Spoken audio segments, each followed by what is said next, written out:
নমস্কাৰ মৰমৰ ছাত্ৰ ছাত্ৰীসকল আমি যোৱা খণ্ডত প্ৰাচীন ভাৰতীয় শিক্ষাৰ ওপৰত আলোচনা কৰিছিলোঁ তাত আমি পাইছিলোঁ প্ৰাচীন ভাৰতীয় আৰ্য শিক্ষাৰ আলমত গঢ়ি উঠা ছখন বিশ্ববিদ্যালয়ৰ বিষয়ে সেইকেইখন আছিলে তক্ষশিলা বিশ্ববিদ্যালয় শ্ৰী ধান্যকটক বিশ্ববিদ্যালয় নালন্দা বিশ্ববিদ্যালয় উদান্তপুৰী বিশ্ববিদ্যালয় বিক্ৰমশিলা বিশ্ববিদ্যালয় আৰু উজ্জয়িনী বিশ্ববিদ্যালয় সেই বিশ্ববিদ্যালয় কিখনৰ ভিতৰত তক্ষশিলা বিশ্ববিদ্যালয় আৰু শ্ৰী ধান্যকটক বিশ্ববিদ্যালয় খ্ৰীষ্টপূৰ্ব প্ৰথম শতিকালৈকে চলিছিল তেতিয়া খুব সমাদৰ আছিল খুব খ্যাতি লাভ কৰিছিল বিভিন্ন ঠাইৰ পৰা শিক্ষাৰ্থীসকল আহিছিল জ্ঞান লাভ কৰিবলৈ তাত তাৰ পিছতে নালন্দা বিশ্ববিদ্যালয় খ্ৰীষ্টপূৰ্ব প্ৰথম শতিকাৰ পৰা অষ্টম খ্ৰীষ্টাব্দলৈ চলিছিল তাৰ পিছত উদান্তপুৰী বিশ্ববিদ্যালয়ও আছিল অষ্টম শতিকাতে বেছি প্ৰখ্যাত হৈছিল বিক্ৰমশিলা বিশ্ববিদ্যালয় আছিল অষ্টম শতিকাৰ উজ্জয়িনী বিশ্ববিদ্যালয় ৰজা বিক্ৰমাদিত্য ৰাজত্বকালৰ এখন খ্যাতনামা বিশ্ববিদ্যালয় আছিল বুলি আমি পাইছিলোঁ আৰ্য শিক্ষাত ৬৪ বিধ কলাৰ বিষয়ে শিক্ষা দিয়া হৈছিল আৰু সেই কলাসমূহত প্ৰতিটো বিভাগত বিদ্যা শিক্ষা এনেভাৱে দিয়া হৈছিল যে এজন মানুহে শিক্ষা সাং কৰাৰ পিছত সমাপ্ত কৰাৰ পিছত কেনেদৰে তেওঁ গাৰ্হস্থ্য জীৱন লাভ কৰিব কেনেদৰে তেওঁ কৰ্মজীৱন লাভ কৰিব আৰু সেই কৰ্মজীৱন লাভ কৰি পেলাই নিজকে কেনেকৈ সংসাৰখন চলাবলৈ সমাজৰ এজন উপযুক্ত মানুহ হ'বলৈ গঢ়ি তুলিব পাৰিব এই বিষয়ে শিক্ষা দিয়া হৈছিল মুঠতে ক'বলৈ গ'লে আৰ্য শিক্ষাৰ মূল উদ্দেশ্যটোৱে আছিল মানুহক কৰ্মকেন্দ্ৰিক শিক্ষা দিয়া আৰু মানুহক এজন কৰ্মী হিচাপে গঢ়ি তোলা যিজনে নিজৰ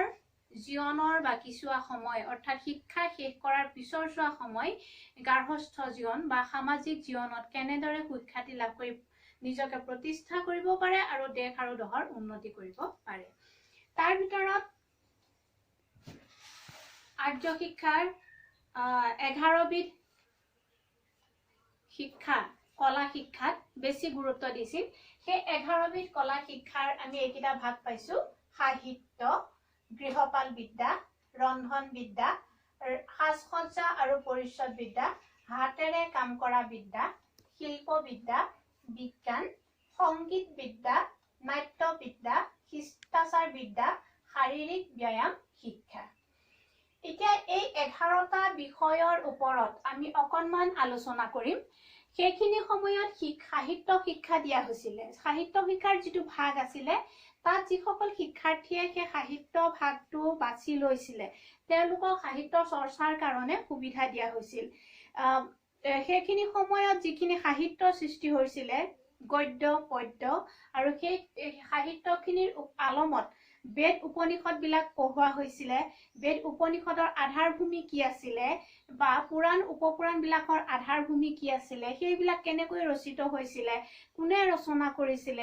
বা তেওঁলোকক নিজকে সাহিত্য ৰচনা কৰিবৰ কাৰণে লোক সাহিত্যকে আদি কৰি এই সাহিত্যৰ যিখিনি ভাগ আছে এই গোটেইখিনি বিশদভাৱে আলোচনা কৰিবলৈ দিছিল যাতে এই আলোচনাখিনিৰ পিছত তেওঁলোকে যেতিয়া শিক্ষা শেষ কৰিব বিশ্ববিদ্যালয়ৰ পৰা ওলাই আহিব তেতিয়া নিজকে এজন সাহিত্যিক হিচাপে প্ৰতিষ্ঠা কৰিব পাৰে সাহিত্যিক শব্দটো আজিৰ দিনত আছে তেতিয়াৰ দিনত কিন্তু এই সাহিত্যিক শব্দটো নাছিল তেতিয়াৰ দিনত একোজন মহাকবি আছিল নাট্যকাৰ আছিল কালিদাস তুলসীদাস এইবিলাকৰ ৰামায়ণকে আদি কৰি আমি বিভিন্ন ধৰণৰ গ্ৰন্থ পাওঁ বা তেনেকুৱা পণ্ডিতসকলক পাওঁ আজিৰ ভাষাত যেনেকৈ কবি সাহিত্যিক বুলি ভাগে ভাগে কোৱা হয় তেতিয়া কিন্তু কোৱা হোৱা নাছিলে তেতিয়া সেইসকলক পণ্ডিত বুলি কোৱা হৈছিল যে সাহিত্যত বিদগ্ধ এজন পণ্ডিত আছিল তেওঁ সাহিত্য চৰ্চা কৰিছিল গতিকে পাণ্ডিত্যত মুগ্ধ সেইসকলক তেতিয়া পণ্ডিত বুলিয়ে কোৱা হৈছিল তাৰ পিছত আৰু এটা ভাগৰ শিক্ষা দিয়া হৈছিল সেইটো হৈছিল গৃহপাল বিদ্যা অৰ্থাৎ এখন ঘৰ মানুহে নিৰাপদে থাকিবৰ কাৰণে বনাই লয় সেই ঘৰখন অকল তাত থাকিলেই নহব বা ঘৰখন বনাই থলেই নহব ঘৰখন কেনেকৈ পৰিচালনা কৰিব লাগিব ঘৰখনৰ সুবিধা অসুবিধা কি আছে আমাৰ অসমীয়াত যেনেকৈ লোক সাহিত্যৰ ভিতৰুৱা ডাকৰ বচন বিলাকত আছে ঘৰটো কোনমুৱা হ'ব লাগিব পূবমুৱা ঘৰবিলাক ভাল হয় পশ্চিম ফালে পিছ দুৱাৰ থাকিব লাগে তেতিয়া ৰ'দ বতাহৰ কাৰণে আগবেলা ৰ'দ ভাগটো আগফালে সোমাই ভাটিবেলা ৰ'দ ভাগটো ভিতৰ পিছফালেদি সোমোৱা হয় পিছ দুৱাৰি তেনেকুৱা কিছুমান উপযুক্ত ডাকৰ বচন আছিলে অৰ্থাৎ আমাৰ স্বাস্থ্যসন্মত এটি গৃহ নিৰ্মাণৰ কাৰণে যেনেদৰে দিয়া আছিলে ঠিক তেনেদৰে সেই আৰ্য শিক্ষাটো এই ধৰণৰ শিক্ষাবিলাক দিয়া হৈছিলে এটা ঘৰ কেনেকে মজবুতকে বনাব লাগিব ঘৰ এটাটো বনালেই নহব বা ঘৰখন কেনেকে পৰিচালনা কৰিব লাগিব ঘৰখনৰ উপযুক্ত বস্তুবিলাক কি কি লাগিব কেনেদৰে কি থব লাগিব এই ধৰণৰ সম্পূৰ্ণ গৃহ এখন ঘৰ এখন পালন কৰিব কাৰণে সম্পূৰ্ণ শিক্ষা তাত দিয়া হৈছিলে আৰু তাৰ পৰা শিক্ষা লৈ আহি শেষ কৰাৰ পিছত এনেভাৱে তেওঁলোকে উপযুক্ত হৈ আহিছিল যে তেওঁলোকে কেতিয়াও চিন্তা কৰিব লগা হৈছিল নহৈছিল যে মই ঘৰখন কেনেকে বনাম বা ঘৰখন কেনেকে পৰিচালনা কৰিম অৰ্থাৎ সেই শিক্ষাই এজন পৈণত মানৱক সৃষ্টি কৰিছিল তাৰ পিছত আহিলে ৰন্ধন বিদ্যা আমি পাইছো আজিকালিতো বৰ্তমান আধুনিক যুগত ৰন্ধন বিদ্যাৰ ওপৰত একোটা কোৰ্স কৰা যায় একোখন ডিপ্লোমা পোৱা যায় মাষ্টাৰ ডিগ্ৰী পৰ্যন্ত হৈ যায় বা ডক্টৰেট ডিগ্ৰীও কৰিব পাৰি কিন্তু সেইখিনি সময়ত তেনেকুৱা নাছিলে তাত আজিৰ দিনৰ দৰে ভাগ নাছিলে কিন্তু সেই আৰ্য শিক্ষা ব্যৱস্থাত ৰন্ধন বিদ্যাৰ ওপৰত শিক্ষা দিয়া হৈছিলে স্বাস্থ্যসন্মত খাদ্য আমি কেনেদৰে ৰান্ধিব লাগে বা পুষ্টিকৰ খাদ্য আমি কেনেদৰে ৰান্ধিব লাগে সৰু ল'ৰা ছোৱালী বিলাকক আমি কেনে ধৰণৰ খাদ্য খুৱাব লাগে বেমাৰী মানুহক কেনে ধৰণৰে খুৱাব লাগে বা আমাৰ ভাৰতবৰ্ষখন সেইখিনি সময়ত বা বৰ্তমানো অসমখনতো বিভিন্ন ধৰণৰ বনৌষধি গছ পোৱা যায় আৰু সেইবিলাক কোনদিনাখন কেনেকে ৰান্ধিব লাগে কেইদিনৰ মূৰত তিতা জ্বলা বা শাক এইবিলাক কেতিয়া খাব লাগে নিশা হজম আমাৰ কমকে হয় সেইকাৰণে আমি খাদ্য কমকে খাব লাগে মছলাযুক্ত বস্তু কমকে খাব লাগে শাকো কম খাব নালাগে ৰাতি এনে ধৰণৰ শিক্ষাবিলাক আৰু কেনেকে কি ধৰণে ৰান্ধিব লাগে কোনটো বস্তুৰ লগত কোনটো বস্তুৰ গুণাগুণ মিলে এই সম্বন্ধৰ সকলোখিনি শিক্ষা ইয়াত দিয়া হৈছিল তাৰ পিছত আহিলে সাজ সজ্জা আৰু পৰিচয় বিদ্যা আমি সেইখিনি সময়ত আৰ্য অনাৰ্য সকলৰ যি সাজ সজ্জা আছিলে বা ৰজা সকলে যিবিলাক সাজ সজ্জা পৰিধান কৰিছিল প্ৰজা সাধাৰণে কেনে ধৰণে পৰিধান কৰিছিল এই সকলোবিলাক সাজ সজ্জা তৈয়াৰ কৰিবলৈ সেই ধৰণৰ শিক্ষা দিয়া হৈছিল আৰু লগতে পৰিষ্কাৰ পৰিচ্ছন্নতা কেনেকুৱা আছিলে সেই বিষয়েও স্বাস্থ্যসন্মত জ্ঞান দিয়া হৈছিল তাৰ পিছত আহিলে হাতেৰে কাম কৰা বিদ্যা এইটো একে আটাইতকৈ প্ৰয়োজনীয় পইণ্ট আছে এইটো হৈছে হাতেৰে কাম কৰা বিদ্যা আমি জানো যে যাৰ শিক্ষা সকলো ফালে আছে সেইটো আমি অকল ডিপ্লোমাধাৰী শিক্ষা বা পুথিগত শিক্ষা বুলি আমি ক'ব খোজা নাই অৰ্থাৎ ব্যৱহাৰিক জ্ঞান বুলি আমি ক'ব খোজো বাঁহ বেতেৰে কাম কৰা আমি জানো যে বাঢ়ৈবিলাক বা কাঠেৰে কাম কৰা বা মাটিৰে বস্তু বজোৱা যিবিলাক মৃন্ময় সামগ্ৰী আছে তাৰ পিছত শিলত মূৰ্তি কটা কাঠত মূৰ্তি কটা বা মাটিৰে তৈয়াৰ কৰা স্থাপত্য ভাস্কৰ্য বা চিত্ৰকলা এই যিবিলাক আছে এই সকলোবিলাকে হাতেৰে আমি তৈয়াৰ কৰো আৰু এনেকুৱা শিল্পীসকলে এই হাতেৰে যিবিলাক কাম কৰে তেওঁলোকে ইমান নিপুণভাৱে তাত শিক্ষাটো লৈ আহে সেইটো লৈ তেওঁলোকে ভৱিষ্যতে ব্যৱসায়িক ভিত্তিত ধুনীয়াকে একোখন দোকানে হওক বা ব্যৱসায় এটা প্ৰতিষ্ঠান কৰি পেলাই নিজৰ লগতে আনকো সংস্থাপন দিব পাৰিছিল আৰু সেইখিনি সময়ত বিশেষকে ৰজা আমোদ প্ৰমোদৰ কাৰণে বা ৰাজসভাত কিছুমান বস্তু লগা হৈছিলে আৰু সেইবিলাক ধুনীয়াকে তেওঁলোকে তৈয়াৰ কৰি ৰজাক উপহাৰ দিছিল তাৰ ফলস্বৰূপে ৰজাক উপহাৰ দিয়াৰ ফলস্বৰূপে ৰজাই তেওঁলোকক প্ৰতিদান হিচাপে হাতেৰে সা-সঁজুলি তৈয়াৰ কৰিবলৈ বা হাতেৰে বিভিন্ন ধৰণৰ বস্তু বনাবৰ কাৰণে কেঁচা সামগ্ৰী বা একোটা ঘৰ বনাই দি সা সুবিধা কৰিও দিছিল আৰু সেই কাৰণে আজিলৈকে ভাৰতবৰ্ষৰ সেই প্ৰাচীনতম দিনৰে পৰাই সিন্ধু সভ্যতাত গঢ় লোৱা দিনৰে পৰাই যিবিলাক শিল্পকলা যিবিলাক বস্তু বনোৱা গঢ়ি উঠিছে আজিলৈকে কিন্তু সেইবিলাক চলিয়ে আছে ক্ৰমান্বয়ে কেতিয়াও সি মৰি যোৱা নাই তাৰ পিছত আহিলে শিল্পবিদ্যা এই শিল্পবিদ্যাটো ওপৰৰটোৰ লগত অকণমান মিলে এই শিল্পবিদ্যাটো হৈছে ছবি অঁকা সাধনা কৰা তাৰ পিছতে স্থাপত্য ভাস্কৰ্য এই গোটেই সেইখিনি হৈছে শিল্পবিদ্যাৰ ভিতৰুৱা আৰু এই শিল্পবিদ্যা শেষ কৰাৰ পিছত এজন শিক্ষাৰ্থীয়ে এইবিলাকৰ দ্বাৰাই নিজৰ জীৱনটো চলাই যাবলৈ বা সমাজৰ প্ৰয়োজনীয় সামগ্ৰীসমূহ তৈয়াৰ কৰি তেওঁলোকে ধুনীয়াকে চলিব পাৰিছিল তাৰ পিছত আহিলে বিজ্ঞান বিজ্ঞান বুলি কওঁতে ইয়াত ৰাজনৈতিক ৰাজনীতিৰ যিবিলাক কথা আহি পৰে অৰ্থনৈতিক সেইখিনি সময়তে কিন্তু দিয়া হৈছিলে কৌটিল্যৰ অৰ্থশাস্ত্ৰ তেনে এখন গ্ৰন্থ আমি জানো গতিকে সেইখিনি সময়তে আৰ্য শিক্ষাই তেনেকুৱা ব্যক্তিসকলক জন্ম দিছিলে কাৰণ সেইখিনি সময়ৰ শিক্ষাটোৱে আছিলে মানুহক সুপ্ত প্ৰতিভা জাগ্ৰত কৰি মানুহক সমাজৰ আৰু নিজৰ কাৰণে উপযুক্তভাৱে গঢ় দিয়া আৰু সেই কাৰণে এই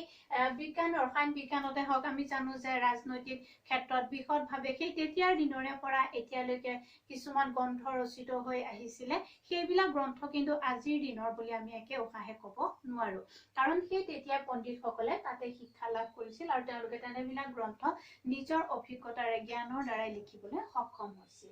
তাৰ পিছত আহিলে সংগীত বিদ্যা আমি আজিও জানো ভাৰতীয় শাস্ত্ৰীয় সংগীত বহু কালৰ পুৰণি আৰু সেই শাস্ত্ৰীয় সংগীতেই সেই পুৰণা দিনৰ পৰাই ৰজাৰ ৰাজসভাত সংগীতৰ মাধ্যমেৰে আমোদ প্ৰমোদ দিয়াৰ উপৰিও ৰজাই শুনিবলৈ ভাল পাইছিল একোজন সংগীতজ্ঞক প্ৰায়ে ৰাজসভাত ৰাখিছিলে তামচান্দ তেনে এগৰাকী আছিলে আমি জানো গতিকে তেনেকুৱা সংগীত সাধনা ৰজাবিলাকে কৰিছিলে আৰু সেই ৰজাবিলাকে কৰাৰ কাৰণে বিশেষকৈ বিক্ৰমাদিত্য ৰাজসভাত সাহিত্যিক মানে পণ্ডিত মহাকবি সংগীতজ্ঞ এইসকলৰ কিন্তু মহান পৰিভৰ আছিলে আমি আগৰ খণ্ডতো আলোচনা কৰিছো যে পণ্ডিতসকলৰ বিক্ৰমাদিত্য ৰাজসভাৰ এখন মিলনভূমি আছিলে গতিকে তেওঁ যিবিলাক বিশ্ববিদ্যালয়ত তেওঁ ছাপোৰ্ট কৰিছিলে তেওঁ সহায় পাইছিলে সেইবিলাকৰ কাৰণে এই সুবিধাবিলাক সেইখিনি সময়ৰ শিক্ষাৰ্থীসকলে পাইছিল আৰু সেইকাৰণে সেইখিনি সময়ত শাস্ত্ৰীয় সংগীতে গা কৰি উঠিছিল আৰু সেইখিনি সময়ত শাস্ত্ৰীয় নৃত্যও কিন্তু গা কৰি উঠিছিল তাৰপিছত আহিলে নাট্যবিদ্যা আমি জানো মহাকবি কালিদাসৰ কথা জানো বিশেষকৈ তেখেত সেইখিনি সময়ৰ পণ্ডিত আৰু বৰ্তমানলৈকে এজন খ্যাতনামা পণ্ডিত তেখেতে 6খন সংস্কৃতত নাটক লিখিছিলে অভিজ্ঞান শকুন্তলম কুমাৰ সম্ভৱ মেঘদূতকে আদি কৰি পেলাই আৰু সেইকেইখন ইমান বহুলভাৱে প্ৰচাৰ হৈছিল সেই কাহিনীবিলাক ইমান ভাল লাগিছিল যে এতিয়াও সংস্কৃতৰ পৰা বিভিন্ন ভাষালৈ সেইবিলাক লিপান্তৰ কৰা হৈছে আৰু সেইবিলাক সকলোৱে পঢ়িব পৰাকে সুবিধা কৰি দিয়া হৈছে সেইকাৰণে নাট্যবিদ্যাত সেইখিনি সময়ত বিশ্ববিদ্যালয়বিলাকে খুব গুৰুত্ব দিছিল আৰু নাট্যবিদ্যাৰ ওপৰত কেনেদৰে চৰ্চা কৰিব পাৰি কেনেদৰে শিক্ষা লাভ কৰিব পাৰি এই বিষয়ে কিন্তু তাত শিকাইছিলে তাৰপিছত আহিলে শিষ্টাচাৰ বিদ্যা ইয়াৰ আগৰ খণ্ডটো আমি কৈছো যে নালন্দা বিশ্ববিদ্যালয়ৰ এটা উল্লেখযোগ্য কথা আছিলে যে সেই বিশ্ববিদ্যালয়ত যিমান শিক্ষাৰ্থীয়ে শিক্ষা গ্ৰহণ কৰিছিল কোনোজনে কিন্তু অশিষ্টাচাৰী নাছিল মানে শিষ্টাচাৰ বিষয়ে তাতো বিশদভাৱে জ্ঞান দিয়া হৈছিল অৰ্থাৎ মানুহে শিক্ষা লাভ কৰিলেই নহব এখন প্ৰমাণ পত্ৰ গোটালেই নহব কিন্তু মানুহৰ প্ৰকৃত শিক্ষাটো প্ৰকাশ পায় আমি জানো ব্যৱহাৰত গতিকে মানুহৰ মাৰ্জিত ব্যৱহাৰ কেনেকুৱা হ'ব লাগিব কেনে ধৰণৰ ব্যৱহাৰে মানুহৰ শিক্ষাটো ফুটাই তুলিব পাৰিব এজন বহুত ডিগ্ৰীধাৰী মানুহেও শিক্ষিত মানুহেও কিন্তু ব্যৱহাৰ যেতিয়া বেয়া হয় সেই ব্যৱহাৰ বেয়া হোৱাৰ লগে লগে মানুহজনক কিন্তু সকলোৱে উপলুঙা কৰে তাৰ মূল কথাটোৱে হৈছে ব্যৱহাৰ অৰ্থাৎ শিক্ষা যিমানে নলক মানুহে ব্যৱহাৰ আৰু শিষ্টাচাৰ বহুত আপুৰুগীয়া কথা আৰু তেনেধৰণৰ শিক্ষা সেই আৰ্য বিশ্ববিদ্যালয়বিলাকে দিছিল তাৰপিছত আহিলে একেবাৰে শেষৰটো শাৰীৰিক ব্যায়াম বিদ্যা শাৰীৰিক ব্যায়ামৰ ওপৰত যথেষ্ট গুৰুত্ব দিছিল সেই আৰ্য শিক্ষা দিয়া বিশ্ববিদ্যালয়বিলাকত পুৱাৰ ভাগত শাৰীৰিক চৰ্চা চলিছিল আবেলি ভাগতো চলিছিল আৰু সেইবিলাকৰ জৰিয়তে এজন মল্লযোদ্ধা মুষ্টিযোদ্ধা সেইখিনি সময়ৰে কিন্তু সৃষ্টি হৈছিল অৰ্থাৎ শাৰীৰিক ব্যায়ামে আমাক কেনেদৰে উপকাৰ কৰিব পাৰে বা কেনেদৰে লাগে এইটো যে মানুহৰ ব্যৱহাৰিক জীৱনত প্ৰয়োজন আছে সেইটো আৰ্য শিক্ষা বিশ্ববিদ্যালয়বিলাকৰ পৰাই আমি পাইছিলোঁ থুলমূলকে প্ৰাচীন ভাৰতীয় শিক্ষাৰ ভিতৰত আৰ্য শিক্ষাই বিশ্ববিদ্যালয়ে যিবিলাক শিক্ষা দিছিল তাৰ ভিতৰত এই 11টা মূল বিষয়বস্তু আছিল 64টা কলাৰ বিষয় যদিও দিছিলে তাৰ ভিতৰত এইকেইটা কিন্তু খুবেই গুৰুত্বপূৰ্ণ কথা আছিল এতিয়া আমি পাঠটোৰ শেষৰ অংশলে। প্ৰবন্ধকাৰ হেমচন্দ্ৰ গোস্বামীয়ে খুব আশাৰে এই পাঠটো প্ৰবন্ধটো লিখিছিল। প্ৰাচীন কালৰ শিক্ষা আছিলে মানুহক পূৰ্ণ মানৱ হিচাপে গঢ় দিয়া শিক্ষা। সেই শিক্ষাই মানুহৰ অসৎ প্ৰবৃত্তিবিলাক নাশ কৰি সুপ্ত হৈ থকা সৎ বৃত্তিবিলাক জাগ্ৰত কৰি এনেভাৱে শিক্ষা দিছিলে যে শিক্ষাৰ্থীসকলে কেনেকে নতুন নতুন আৱিষ্কাৰ কৰিব পাৰিব, সেই নতুন আৱিষ্কাৰসমূহৰ দ্বাৰা কেনেদৰে সমাজৰ তথা নিজৰ আৰু ৰাজ্য দেশৰ উন্নতি সাধন কৰিব পাৰিব, সেই বিষয়ে সেই বিশ্ববিদ্যালয়সমূহে শিক্ষা ব্যৱস্থা লৈছিল। আৰু সেই শিক্ষা ব্যৱস্থা তেনেধৰণৰ আছিল কাৰণেই, প্ৰকৃত মানুহ গঢ়ি উঠাৰ চেষ্টাত সেই শিক্ষা দিছিল কাৰণেই সেই বিশ্ববিদ্যালয়সমূহৰ পৰাই বৈজ্ঞানিকসকলৰ জন্ম হৈছিল, পণ্ডিতসকলৰ জন্ম হৈছিল, মহাকবিসকলৰ জন্ম হৈছিল, স্থাপত্য ভাস্কৰ্যত একোজন বিদগ্ধ শিল্পী জন্ম হৈছিল। কিন্তু অতি পৰিতাপৰ কথা যে বৰ্তমান সময়ৰ শিক্ষা ব্যৱস্থাই আৰ্য শিক্ষা ব্যৱস্থাৰ যিটো উদ্দেশ্য আছিল, আদৰ্শ আছিল, সেইটোৰ পৰা ভালেখিনি ফালৰি কাটি আহিলে। আমি সকলোৱে জানো বৰ্তমান শিক্ষা ব্যৱস্থাটো আমি ডিপ্ল'মাধাৰী শিক্ষা ব্যৱস্থা বুলি ক'লেও ভুল নহয়। কাৰণ আজিৰ শিক্ষা ব্যৱস্থাত আমি কি বিচাৰো, অভিভাৱকে কি বিচাৰে, ল'ৰা ছোৱালীয়ে কি বিচাৰে, বিচাৰো আমি এখন বহু নম্বৰ থকা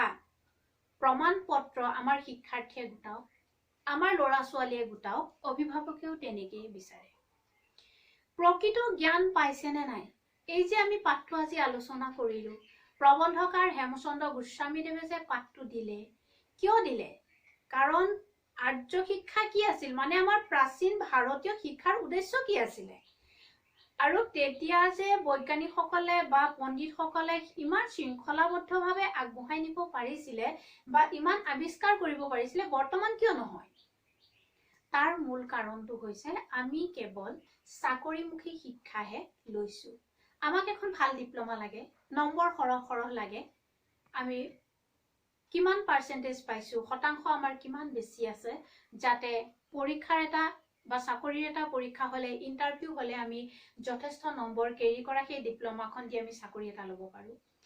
সেইকাৰণে বৰ্তমান শিক্ষা ব্যৱস্থাই বহু ভাল স্কুলত পঢ়িছে যদিও, বহু ভাল বিদ্যালয়ে ল'ৰা ছোৱালীবিলাকক আগবঢ়াই নিব বিচাৰিছে যদিও প্ৰকৃত মানুহ হিচাপে কিন্তু গঢ় দিব পৰা নাই, খুব কম। আগতে যদি সেই বিশ্ববিদ্যালয়ত 99% শিক্ষাৰ্থীয়ে ভাল মানুহ হৈছিলে, তেওঁলোকে সৃষ্টি কৰিছিলে, বৰ্তমান সমাজখনত কিন্তু 1% 1% ল'ৰা ছোৱালীয়েহে তেনে আছে। কোনোবা এজন দুজন গঢ় লৈ উঠিছে বছৰটোত, আমি আঙুলি মূৰত গন্তি কৰিব পাৰো। তাৰ মূল কথাটো হৈছে চাকৰি। চাকৰিমুখী শিক্ষাই আমাৰ উঠি অহা ল'ৰা ছোৱালীখিনিক শেষ কৰি পেলাইছে। তাৰ কাৰণে অভিভাৱকেও কেৱল এখন বেছি নম্বৰ থকা প্ৰমাণ পত্ৰ বিচাৰে, ল'ৰা ছোৱালীয়ে প্ৰকৃত জ্ঞান পাইছে নে নাই সেইটো কিন্তু নিবিচাৰে। আমি যেতিয়া হাতৰ আখৰ লিখো, দুখীয়াক সহায় কৰিবা, ল'ৰা ছোৱালীয়ে ধুনীয়া ধুনীয়া হাতৰ আখৰেৰে দুখীয়াক সহায় কৰিবা 3টা বাক্য লিখি দিয়ে, 10ৰ ভিতৰত 8, 9, 10 পায়। কিন্তু বাটত গৈ যেতিয়া দুখীয়াজনক দেখিব বা বিকলাংগ এজনক দেখিব, দেখি পেলাই যদি তেওঁ উপলুকা কৰে, তেতিয়া আমি কি বুজিম যে আমি উপযুক্ত শিক্ষা ল'ৰা ছোৱালীক দিব পৰা নাই, আমি উপযুক্ত শিক্ষক নহয়। সেইকাৰণে প্ৰবন্ধকাৰে খুব হতাশাৰে এই পাঠটো দিছে। তেওঁ আশা কৰিছে যাতে বৰ্তমানৰ শিক্ষা ব্যৱস্থা চাকৰিমুখী নহওক, বৰ্তমানৰ শিক্ষা ব্যৱস্থা সেই আৰ্য সমাজে দিয়া একোজন আৱিষ্কাৰক শিক্ষা ব্যৱস্থাৰ মূল সুঁতিলে ঘূৰি যাওক, য'ত আমাৰ ভাৰতবৰ্ষতে বিভিন্ন ধৰণৰ নতুন নতুন তথ্যবিলাক আৱিষ্কাৰ হৈছিল, শূন্যৰ পৰা ধৰি বিভিন্ন ক্ষেত্ৰলৈকে। গতিকে বৰ্তমান সমাজতো আমি দেখিছো আয়ুৰ্বেদিক ক্ষেত্ৰতে হওক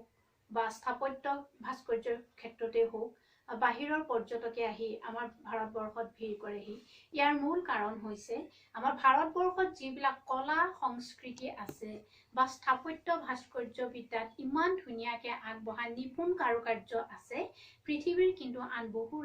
দেশতে তেনেকুৱাবিলাক নাই। গতিকে আমি খুবেই আশা কৰিছো যাতে এই পাঠটোৱে ল'ৰা ছোৱালী শিক্ষাৰ্থীসকলক সম্পূৰ্ণভাৱে নহলেও সেই আগৰ আৰ্য সমাজে যিবিলাক শিক্ষা দিছিলে, আৰ্যৰ শিক্ষা ব্যৱস্থা যিবিলাক লক্ষ্য আদৰ্শ আছিলে, সেইবিলাকলৈ যাতে আমি অলপ হলেও শিক্ষাৰ্থীসকলক অনুপ্ৰাণিত কৰিব পাৰো। তেওঁলোকে কেৱল পৰীক্ষাত পাছ কৰিবৰ কাৰণেই যাতে কেইটামান প্ৰশ্ন উত্তৰ মুখস্থ কৰি পৰীক্ষাত নবহে, সেইটো আমি তেওঁলোকক